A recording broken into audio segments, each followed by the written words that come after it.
The night air was thick with tension as I gripped the steering wheel of my old, battered sedan.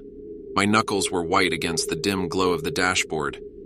Rain splattered on the windshield, distorting the world outside into a smeared, eerie dreamscape. I had always hated driving at night, but tonight was different. I had to make this trip. I had no choice. The road stretched out before me, a narrow ribbon of black winding its way through the dense forest. The trees loomed over the asphalt like shadowy sentinels, their branches reaching out to touch the roof of my car.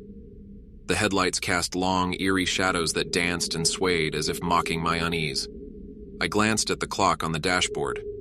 It was nearly midnight, and the rain showed no sign of letting up. I had been driving for hours, navigating the labyrinthine backroads of the countryside. The GPS had lost signal long ago, leaving me to rely on the dimly lit road signs and my memory to find my way. I thought about turning back, about abandoning this journey, but the thought of what awaited me back home was even more terrifying than the road ahead. I had to keep going. As I drove deeper into the forest, the feeling of being watched intensified. Goosebumps prickled on my skin, and a chill crept up my spine. I couldn't shake the sensation that something was lurking in the shadows, just beyond the reach of my headlights. I told myself it was just my imagination, the product of a tired mind playing tricks on me.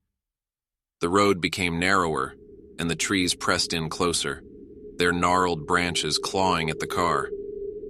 I could hear the rain tapping on the roof like skeletal fingers, and the sound of it was driving me to the brink of madness. The darkness was unrelenting, swallowing the world outside my car in an inky abyss.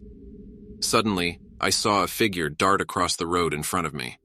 I slammed on the brakes, sending the car skidding to a stop. My heart pounded in my chest as I peered through the windshield, trying to make sense of what I had seen. Nothing.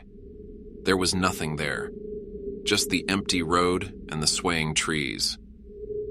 I shook my head, convinced that my fear was playing tricks on me.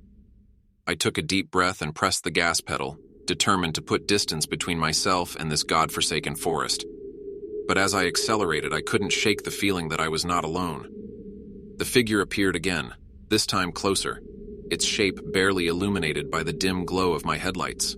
As the figure reached out for me, its long skeletal fingers closing in around my throat, I knew that I had made a terrible mistake.